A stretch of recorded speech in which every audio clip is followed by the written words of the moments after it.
Halo, Assalamualaikum warahmatullahi wabarakatuh. Apa kabar semuanya? Saya harap kita semua selalu dalam keadaan yang sehat selalu. Teman-teman tetap semangat dan juga jangan pantang menyerah dalam melakukan pembelajaran jarak jauh seperti yang saat ini sedang kita lakukan. Dan ingat untuk tetap mematuhi protokol kesehatan yang sudah ditetapkan. Oke, baik. Coba teman-teman perhatikan pada gambar ini. Pada gambar ini ada 4 macam ekspresi orang-orang yang berbeda-beda. Ada yang sedang seperti berteriak untuk mengeluarkan amarahnya. Ada yang tenang. Ada yang merasa tercekik akan suatu hal. Nah, apa sih yang dimaksud dengan hal-hal tersebut? Emosi, buang-buang tenaga. Oke, next. Coba teman-teman perhatikan pada gambar ini. Orang ini sedang mengeluarkan amarahnya, sehingga urat-urat pada lehernya tertarik semua karena untuk mengeluarkan emosinya. Buang-buang tenaga nggak sih teman-teman?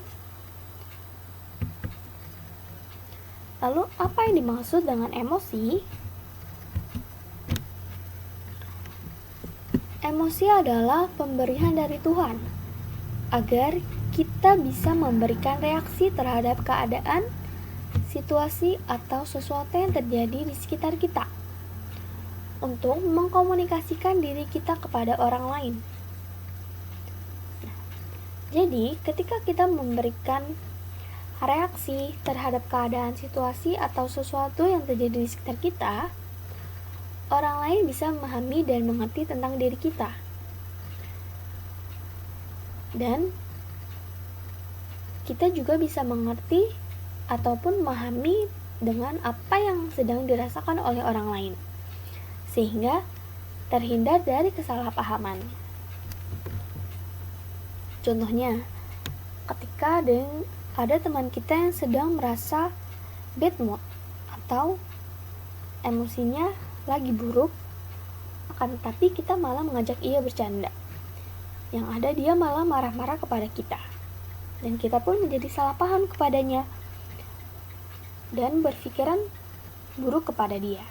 Seperti itu, teman-teman. Lalu, apa penyebab emosi? Yang pertama, karena kurangnya menghargai diri sendiri. Contohnya,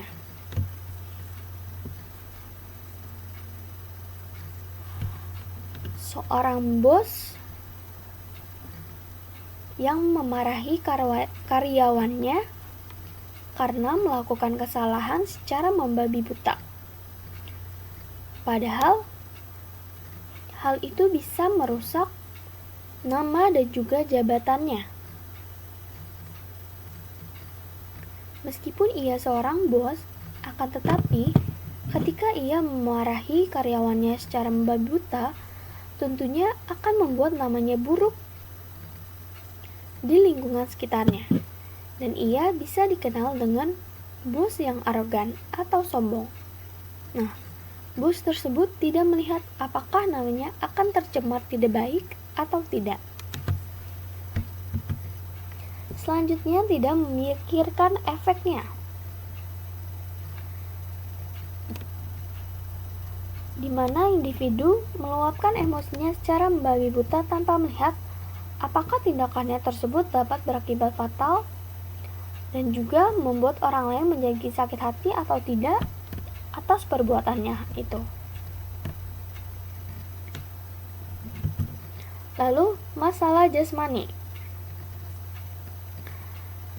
Nah, ketika kita merasa kurang sehat nih teman-teman, atau biasanya dalam keadaan yang sakit gigi atau demam, yang memang membutuhkan waktu istirahat yang cukup. Akan tetapi, karena lingkungan sekitar kita berisik atau cukup mengganggu, akhirnya hal tersebut dapat meningkatkan emosi kita. Pernah nggak kalian merasakan hal seperti itu? Lalu, merasa diabaikan. Nah, setiap orang pastinya tentu ingin dianggap baik oleh lingkungannya, sehingga mereka akan merasa dihargai. Nah, kalau mereka tidak dianggap, maka akan menimbulkan rasa emosi yang tinggi. Contohnya, seorang ibu yang suka marah-marah karena ia merasa diabaikan oleh keluarganya, yang tidak melihat kalau ia itu sudah merapikan rumah dan tidak ada yang membantu. Jadi, hal tersebut menimbulkan rasa kesal pada diri beliau. Selanjutnya, kurang tidur. Nah,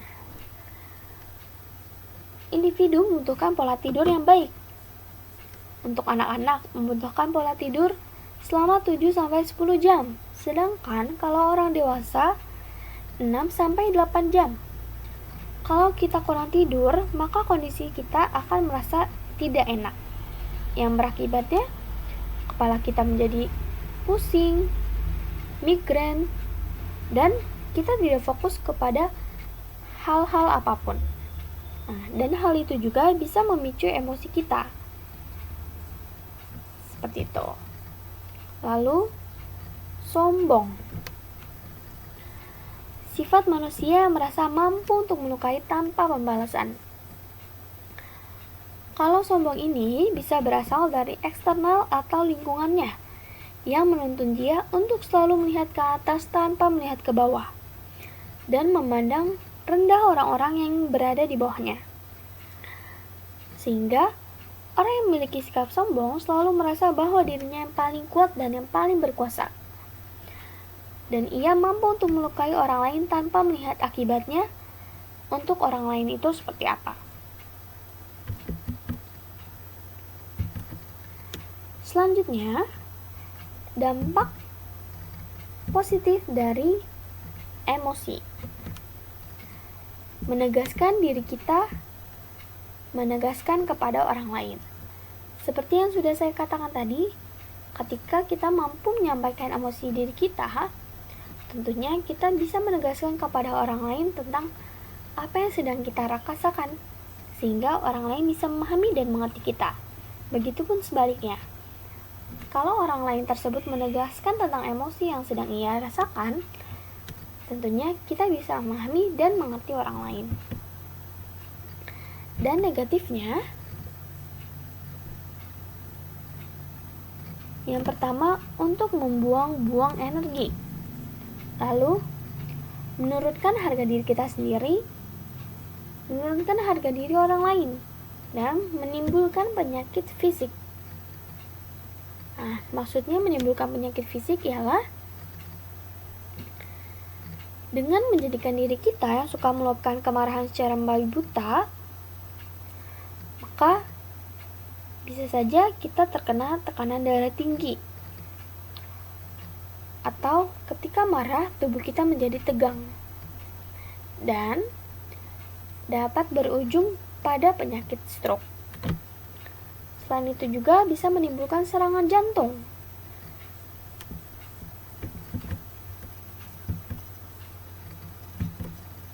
Nah, lalu bagaimana solusinya untuk mengendalikan emosi yang kita punya?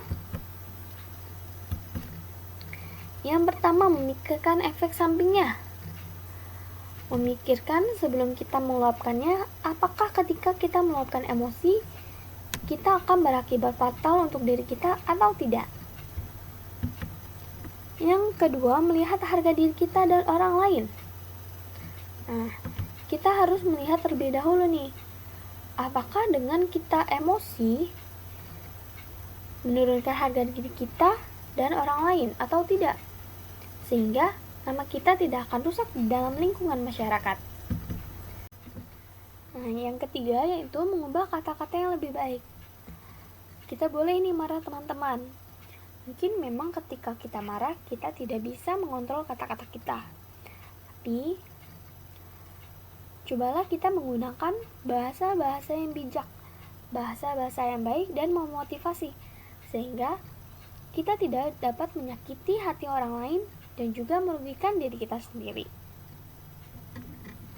Malah mungkin orang yang kita marahi bisa menjadi lebih termotivasi atas kesalahannya. Dan yang keempat, fokus akan solusi. Ketika marah, jangan selalu melihat kesalahan, karena itu cuma membuang-buang waktu.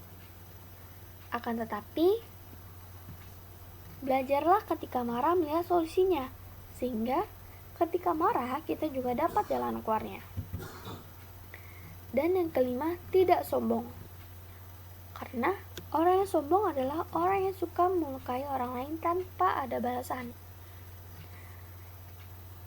Sehingga yang harus kita lakukan ketika marah yaitu kita harus bisa rendah hati atau bisa merasakan menjadi posisi lawan kita yang melakukan kesalahan. Jadi jangan senantiasa kita memarahinya secara membabi buta.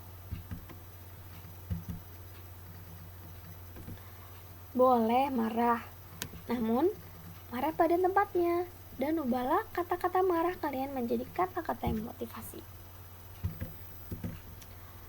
Oke teman-teman, cukup sekian materi hari ini, yaitu mengenai emosi. Saya harap kalian bisa memahami materi ini secara baik dan kalian menerapkannya dalam kehidupan kalian. Saya akhiri, wassalamualaikum warahmatullahi wabarakatuh.